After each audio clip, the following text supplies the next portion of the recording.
Caravan woke to the sound of machines breathing around her. The air was cold, clean, and too quiet.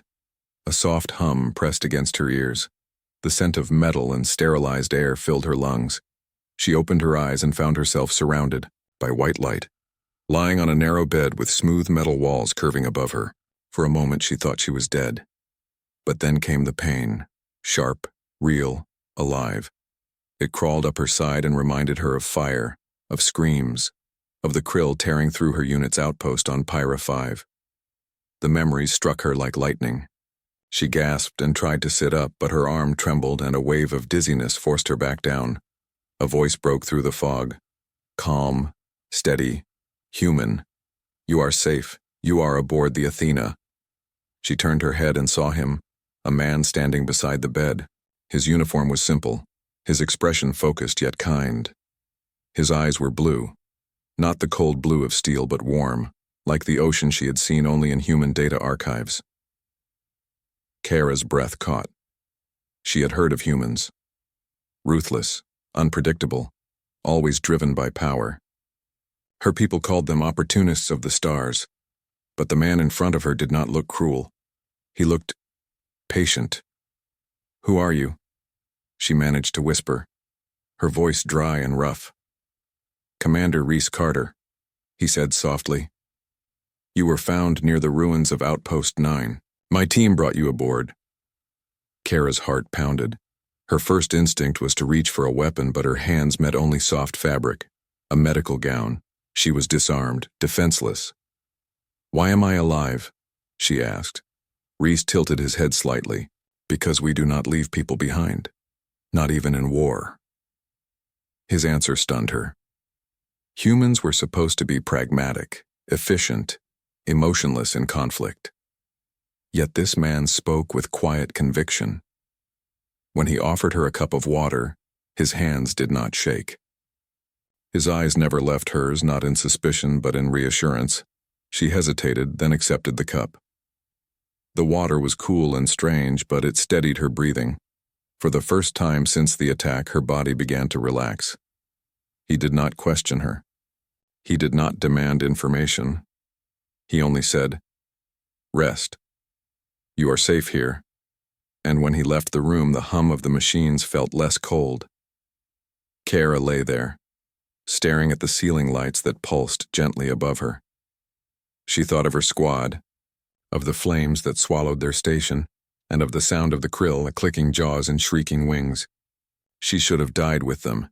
Yet here she was, alive among humans, saved by one. As sleep pulled her back into its heavy arms, her last thought whispered like a spark in the dark. I did not know it then, but this human would change everything. Days passed, though time felt strange inside the Athena. The ship had no sunrise or sunset, only the steady rhythm of lights brightening and dimming in cycles that imitated a sky Kyra could not see. Her body healed quickly under human medicine. The dermal regenerators left faint golden lines where her burns had been.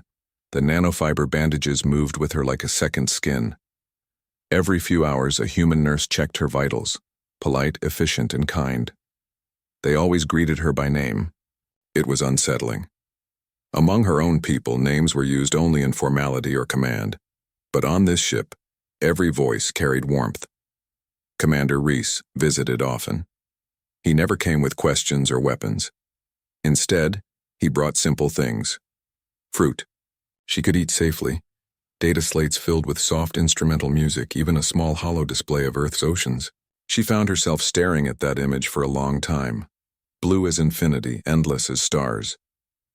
When she asked why he kept coming, he only smiled. Because you are a guest here, and guests should not feel alone. It was an answer she did not know how to process. As her strength returned, Reese encouraged her to leave the medbay and see the rest of the ship. He said there was more to the Athena than metal walls and medical lights. At first, she resisted. Her instincts screamed that she did not belong. But Reese had a way of dissolving fear without ever raising his voice. So one day, Kara followed him into the heart of the human vessel. The corridors were bright and clean, filled with soft hums and the distant thrum of engines. Crew members passed by, offering small nods and smiles. None of them looked at her with hatred or curiosity. They treated her as one of their own. That alone unsettled her more than hostility ever could. Reese led her into a vast chamber filled with green, rows upon rows of plants glowing under artificial sunlight. She had never seen such life inside a ship. The air smelled fresh, almost sweet. "This is our hydroponic garden," Reese explained. "We grow food and oxygen here. It keeps the crew alive during long missions." Kara reached out, touching a leaf. It was soft, fragile and yet alive in this cold machine. She felt something stir inside her chest. "You grow life in metal," she murmured. Reese smiled faintly. "Life can grow anywhere, if you care for it enough." They walked further, and he showed her the observation deck. Through the massive viewport, the galaxy stretched endlessly, ribbons of blue and violet dust, stars burning like tiny suns. Kara stared in silence, unable to look away. "It is beautiful," she said softly. "Yes," Reese replied, his voice calm beside her. "But it is easy to forget that beauty when all you see is war." For a moment, neither of them spoke. The silence between them felt full, not empty. Over the next few days, Reese became her guide, not just through the ship, but through humanity itself. He introduced her to the crew, Engineer Vega, whose laughter echoed down the halls, Dr. Hale, who hummed while she worked, and Lieutenant Mara, a tall woman with silver streaks in her hair, who sparred with the soldiers but always ended her fights with a grin. They all treated Reese with respect but not fear. They joked with him, teased him, argued with him. There was no rigid hierarchy here. It confused Kara. On Kez, her home world, rank was everything. Emotion was weakness. But among humans, connection was strength. At first she kept her distance, but every day something changed. A small word, a gesture, a shared smile. Humanity began to unravel her defenses, thread by thread. Reese would often sit with her in the mess hall. Sometimes he spoke about Earth, about mountains that touched clouds and oceans that smelled of salt and life. In return, she told him about Kez, its violet skies, its steaming jungles, the crystal rivers that glowed at night. He listened with genuine interest, not politeness. Once he asked, "Do you miss it?" Kara paused. "I miss what it used to be," she said quietly. "Before the war," Reese nodded. "We all missed the world we lost." That sentence stayed with her long after he left. She realized then that humans were not what her people said they were. They fought fiercely, yes, but their strength came from something deeper, from empathy, from care, from the strange, reckless hope that they could make things better. Kara began to see the Athena not as a human warship, but as a living community. Every laugh, every shared meal, every act of kindness, they all built something she could not name yet. And every day when Reese came to visit, she felt that same unfamiliar warmth growing stronger. It frightened her, but it also made her feel alive. Kara's body healed faster than she expected, but her spirit did not. Every night, when the lights dimmed and the corridors grew quiet, she lay awake staring at the ceiling, listening to the hum of the ship. The sound reminded her of engines she once trusted, of her squad laughing before the world ended. But now there was only silence. She had survived when the rest of her team had not. And the question she could not escape whispered through her mind, again and again, "Why me?" Reese noticed the shadows in her eyes even when she tried to hide them. One evening, he found her sitting alone in the garden dome, surrounded by the soft glow of artificial starlight. The air smelled of soil and growing things. He walked over quietly, carrying 2 cups of tea that released gentle curls of steam. "I thought you might want company," he said. Kara looked up. "You always think that." Reese smiled faintly and handed her one of the cups. "Maybe. But I have learned that silence shared is better than silence alone." She accepted the tea, her claws brushing against his fingers. The warmth surprised her. For a while, neither spoke. The low hum of the ship filled the space between them. Then, without looking at him, Kyra finally said, "My squad is gone. My home is gone. And I am still here. I do not know why. I should have fought harder. I should have died with them." Reese set his cup down slowly. "You survived because you were meant to. That is not weakness, Kara. That is life giving you another chance to choose what comes next." She turned toward him, her voice breaking slightly. "Choose what?" "There is nothing left." He studied her quietly for a moment. "There is always something left. Even after the fire. Even after loss." She frowned. "You speak as if you know." "I do," he said softly. "I lost good people too. On my homeworld during the first Krill incursion, I buried more friends than I care to remember, and for a long time I thought the same thing, that survival was a punishment. But then I learned it can also be purpose." His words sank deep, like seeds taking root. Kara looked down at the tea in her hands. The reflection of the dome's soft lights shimmered on its surface. "Purpose," she repeated quietly, as if testing the word. Reese leaned back against the railing and looked up at the artificial stars. "The Athena is heading back to Pyra 5 soon," he said after a pause.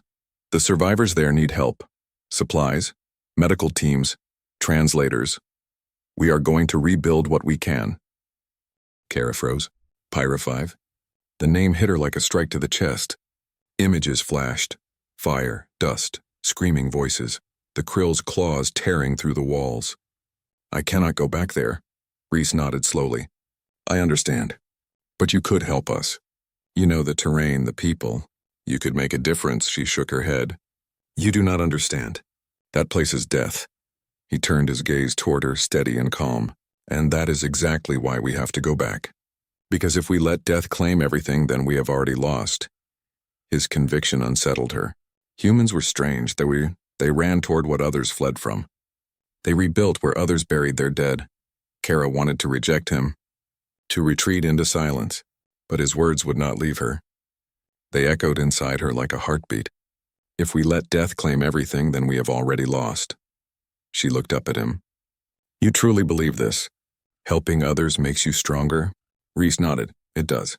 Compassion is not weakness. It is what keeps us human." Kara fell quiet. The stars above them pulsed gently, reflected in the calm pools of his eyes. She had spent her whole life believing strength meant never needing anyone. But this man's quiet courage, his unshakable belief in kindness, it began to break something open inside her. When she finally spoke, her voice was soft, uncertain. "All right, Commander. Let us go be the light." A small smile tugged at the corner of Reese's lips. He lifted his cup slightly as if in a silent toast. "Then we begin at dawn." For the first time since Pyra 5 burned, Kara felt the faintest warmth of purpose returning to her chest. It was fragile, like the first spark in a storm, but it was enough. The shuttle cut through the atmosphere of Pyra 5 in silence. Outside, the sky burned with a dull orange haze. From the viewport, Kara watched the planet's surface unfold, a wasteland of ash and twisted metal. The ruins of her outpost were scattered like bones across the blackened ground. Smoke curled upward in thin streams, whispering of everything that once was.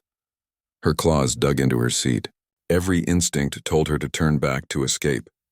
But Reese sat beside her, steady and calm, his presence grounding her against the rising panic. When the shuttle landed, the air hit her like a wall. It was thick with dust and the scent of scorched earth. Her legs trembled as she stepped down the ramp. The sound of crunching debris under her boots echoed too loudly in the silence. She froze, her breath caught in her throat. This was where her unit had fallen. This was where she had watched her world burn. Reese placed a hand on her shoulder. "One step at a time," he said gently. She nodded slowly. One step, then another. Together they moved through the ruins. The remains of collapsed buildings jutted out like broken teeth. Scorched banners still clung to walls, their colors long gone. Amid the wreckage, small signs of life flickered on a faint signal beacon. A weak voice on a comlink. A group of frightened Zerai survivors huddled near a destroyed comm tower. Kara felt her heart twist at the sight of them. They looked at her, wide-eyed and wary, and then at the humans behind her. Their fear was raw, tangled with anger and grief. One of the survivors, a scarred miner with hollow eyes, stepped forward and hissed, "Why would humans help us?" "You take what you want. You always have." Before Kara could answer, Reese stepped forward. He crouched slightly, lowering himself to the miner's eye level. His voice was calm and even. "Because we can," he said simply. Those 3 words hung in the air like a spark. Kara watched the miner blink in confusion. He did not know how to respond. No accusation, no hatred could find ground against such honesty. That moment became the turning point. Kara began translating between the survivors and the human relief teams. She moved through the camps, organizing supplies, guiding medics to the wounded, and helping children who had not spoken since the invasion. Reese worked tirelessly beside her, leading his crew through wreckage and danger with quiet authority. He was never loud, never commanding through fear. He led by example. Each day was hard. The Krill had left deep scars, not just on the land, but on every living soul that remained. There were shortages, breakdowns, and moments of despair. But there were also moments of connection. Kara watched as human engineers repaired Zerai generators using improvised tools.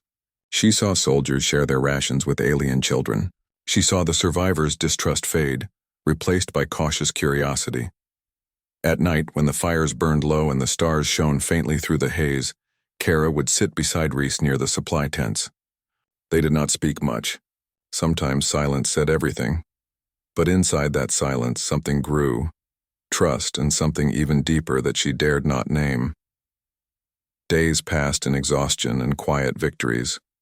Kara's once empty heart filled with purpose again. She no longer felt like a lost soldier wandering through ghosts. She was helping rebuild life.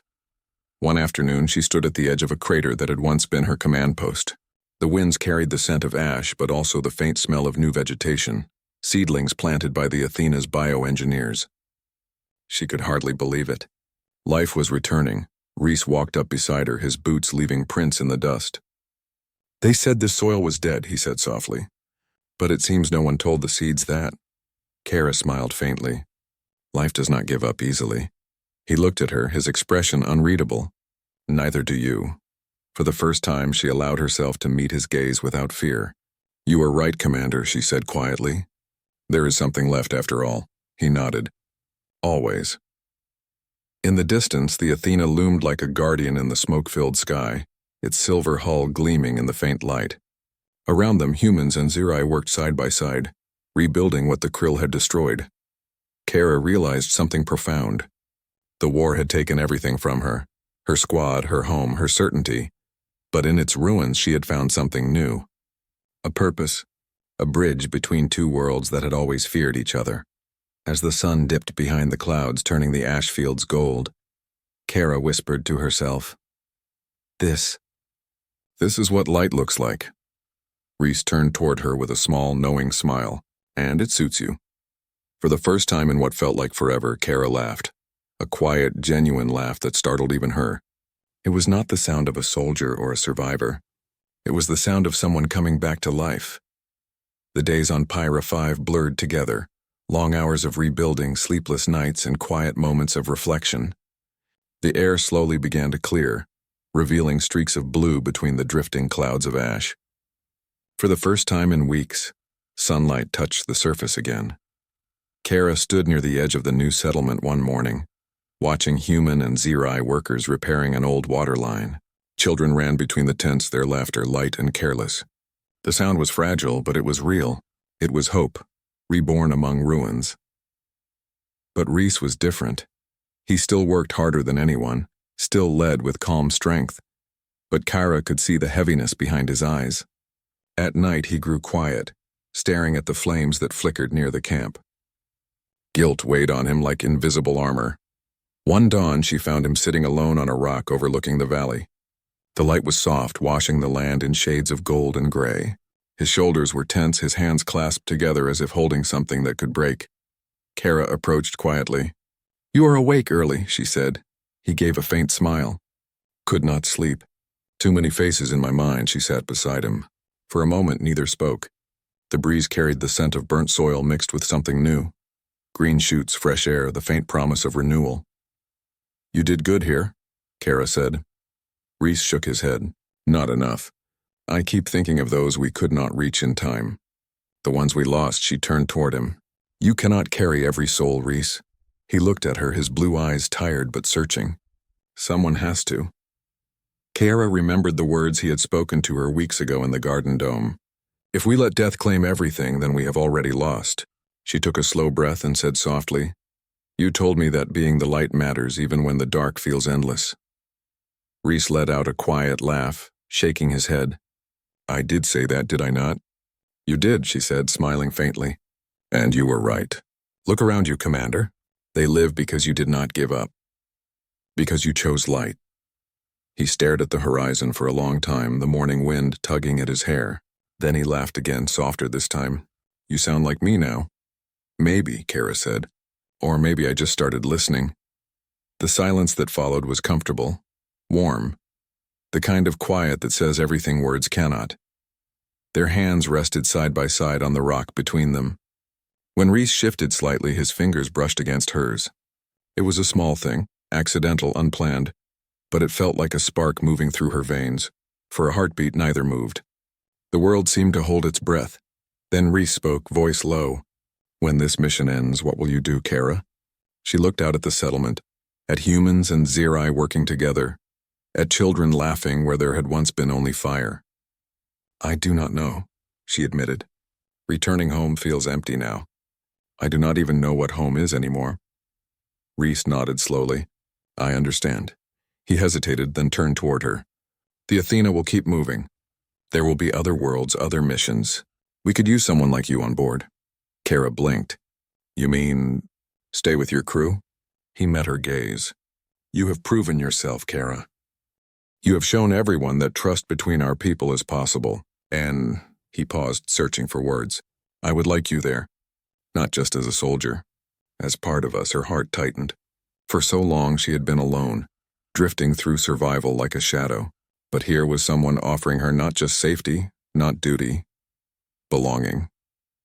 She smiled, a quiet, genuine smile that reached her eyes. Then I accept. I will come. Reese exhaled, relief softening his features. Good. I was hoping you would say that. They sat together as the sun rose higher, turning the sky pale gold. Around them, Pyra 5 continued to wake, a world reborn from ashes. Kara glanced at him and said softly, You were right about one more thing. He raised an eyebrow. And what is that? She looked toward the horizon. Light does not come from strength or power. It comes from the people who refuse to stop caring. Reese smiled. Then I suppose we are both still learning. For a moment the world felt still. The wind brushed their faces, carrying the sound of rebuilding. Laughter, hammer strikes, life beginning again. It was not perfect, but it was real. And as their eyes met, Kara knew she had found something worth fighting for again. 2 months passed. The settlement on Pyra 5 no longer looked like a camp, but a living town. Human and Sci-Fi banners hung side by side, fluttering in the wind. Gardens grew where ruins once stood. Every sunrise painted the valley with color again, the kind that made people stop and breathe for a moment before the work began. Kara walked through the market path one morning. The smell of cooked food mixed with the metallic scent of fresh machinery. Children from both races played together near the water stream, their laughter echoing between the repaired walls. She smiled quietly as she passed. Life was returning, but deep inside she knew this peace was fragile, a single thread stretched between 2 histories of war. Reese was preparing to leave soon. The Athena had new orders, new coordinates. His ship had become a symbol of hope, carrying supplies and mediators to other worlds that still burned. That evening, Kara found him in the hangar bay, standing beside a transport crate. He was checking a panel, but his eyes looked distant. You are leaving tomorrow, she said. He turned, giving a small nod. At dawn, the crew is ready. It feels strange, though. Leaving this place behind, she stepped closer. You built something here. It will last, he smiled faintly, only because you stayed. I could not have done it alone. For a moment, silence stretched between them, filled only by the low hum of the ship's core. Kara hesitated, then asked quietly, Do you ever regret it? Coming here, Saving a world that was not your own? Reese looked at her for a long time before answering. No, not once. Every time I see someone laugh, every time I see them live, it reminds me why we fight at all. She studied his face, the faint scars, the tired eyes, the strength that never turned cruel. He was human, fragile in ways her kind could not understand, yet stronger than anyone she had ever known. He took a slow breath. You know, there was a time I thought we could never understand each other, that humans and aliens were just too different. But now, he looked around the hangar. Now I see it clearly. We are not defined by our worlds. We are defined by what we choose to protect. Kara nodded slowly. Then what will you protect next? He smiled, but there was sadness in it. Wherever the Athena goes, there will be people who need help. That is enough for me. She stepped closer. And what if someone asked you to stay? He met her gaze. Then I would have to make a choice. The words lingered in the air, heavy, unspoken, full of meaning neither of them dared to finish. Finally, Kara said softly, Then make it. Reese looked at her, truly looked, as if trying to memorize every detail of her face. The dim hangar light reflected in his eyes like starlight. He reached out, gently taking her hand. I do not know what the universe will bring, he said, but wherever I go I will carry this with me, what we built here and what you taught me. Kara's throat tightened. And what did I teach you? He smiled. That humanity is not a species. It is a choice. The words struck her deeply. In that instant she understood. He was not speaking only of his kind, but of her, of them, of every soul that chose empathy over fear. The ship's intercom called his name. The Athena was ready for departure. Kara's hand lingered in his for a moment longer before she let go. Then go, Reese Hale, keep choosing it. He gave a small, quiet nod. Always. As he walked toward the boarding ramp, the light from the open hatch framed him like a sunrise, bright, steady, full of purpose. Kara stood there until the engines roared to life and the ship lifted into the sky, leaving trails of golden fire behind. She watched until it became a speck of light fading into the stars. Then she smiled, not with sorrow but with peace, because she finally understood. Humanity was not bound to Earth or any single race. It lived in the choices that reached across fear and difference. It lived in the hands that built instead of destroyed. It lived in her, and in every being who chose compassion when hate would have been easier. The wind swept through the valley, carrying voices of laughter, work, and song. Life continued. The light between them remained, and far above, among the stars, the Athena flew on, carrying one man's promise, and the lesson that would outlive them all. Because in the end, learning humanity was never about what we are. It was about what we become when we finally understand one another.